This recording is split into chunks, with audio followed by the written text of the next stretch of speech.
안녕하세요. 더 맑은 보상TV 최윤근입니다. 이번 시간에는 일상생활 중 예기치 않게 찾아오는 척추 압박골절과 그 이후 후유장애 보험금 청구 과정에서 벌어지는 기막힌 현실에 대해 이야기하겠습니다. 이 내용을 모르고 보험서말만 믿었다가는 수천만 원에 달하는 정당한 장애 진단비를 단 한 푼도 받지 못하고 억울하게 권리를 잃어버릴 수 있다는 것을 기억하시면서 끝까지 집중해서 들어주시면 감사하겠습니다. 먼저 척추 압박골절은 교통사고나 낙상, 스포츠 활동 같은 강한 외부 충격으로 발생하기도 하지만 나이가 들면서 골밀도가 떨어지는 골다공증 같은 질병적 원인 때문에 가벼운 충격이나 심지어 기침만으로도 척추뼈가 납작하게 눌리며 주저앉아 발생하는 진단입니다. 병원에서는 무너진 척추째에 골 시멘트를 주입해서 단단하게 세워주거나 핀을 박아 뼈를 고정하는 유합술을 시행하기도 하지만 다행히 상태가 심하지 않거나 수술이 필요 없다는 판단이 들면 보조기를 착용하고 물리치료만 받으면서 자연스레 뼈가 굳기를 기다리는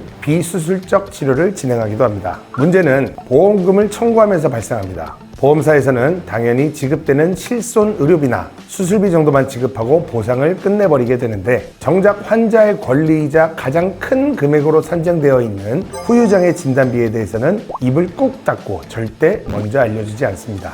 전문가의 시각에서 볼 때 척추 압박골절 보상의 핵심은 바로 기형장애입니다. 압박골절은 수술 여부와는 별개로 치료가 끝난 후에도 척추체가 앞이나 뒤 혹은 옆으로 휘어지는 망곡 상태를 남길 가능성이 매우 높습니다. 우리가 많이들 가입하시는 개인보험 약관에서는 이러한 척추의 뚜렷한 기형이나 약간의 기형 상태를 엄연한 후유장애로 명확히 인정하고 고액의 진단비를 지급하도록 규정하고 있지만 정작 이 권리를 되찾으려면 아주 험난한 과정을 거쳐야만 합니다. 첫 번째 난관은 바로 주치의의 장애진단서 발급 거부입니다. 장애라는 것은 치유된 후에도 영구적으로 신체에 남아있는 훼손 상태를 의미하기 때문에 의사 입장에서는 장애진단서를 써준다는 것 자체가 내가 최선을 다해서 치료했지만 이 환자의 신체에 영구적인 훼손 상태가 남았다 라고 스스로 인정하는 꼴이 됩니다. 그렇기 때문에 그 어떤 주치의도 장애진단서 발급을 쉽게 판단하고 흔쾌히 써주려고 하지 않습니다. 어렵사리 다른 병원에서라도 장애진단서를 발급받았다 하더라도 바로 두 번째 난관이 기다립니다.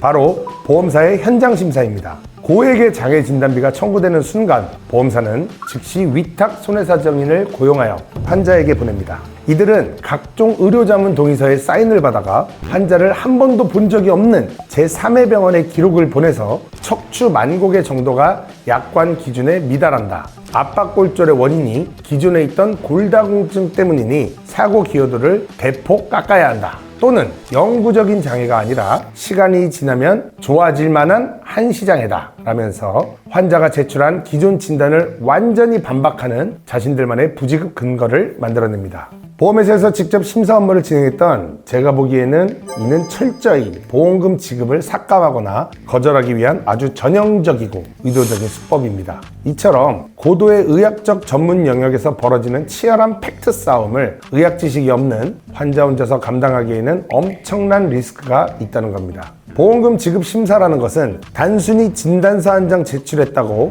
보험금이 뚝딱 지급되는 구조가 아닙니다. 분명히 존재하는 타당한 의학적 근거와 최신 판례를 바탕으로 보험사의 억지 논리를 정면으로 깨트릴 수 있어야만 내 보험금을 온전히 지켜낼 수 있습니다. 척추 압박골절 진단을 받으셨다면 무턱대고 보험사와 싸우지 마시고 반드시 저희 더 맑은 보상TV를 통해 방어 전략을 세우시길 강력히 권해드리면서 마치겠습니다. 감사합니다.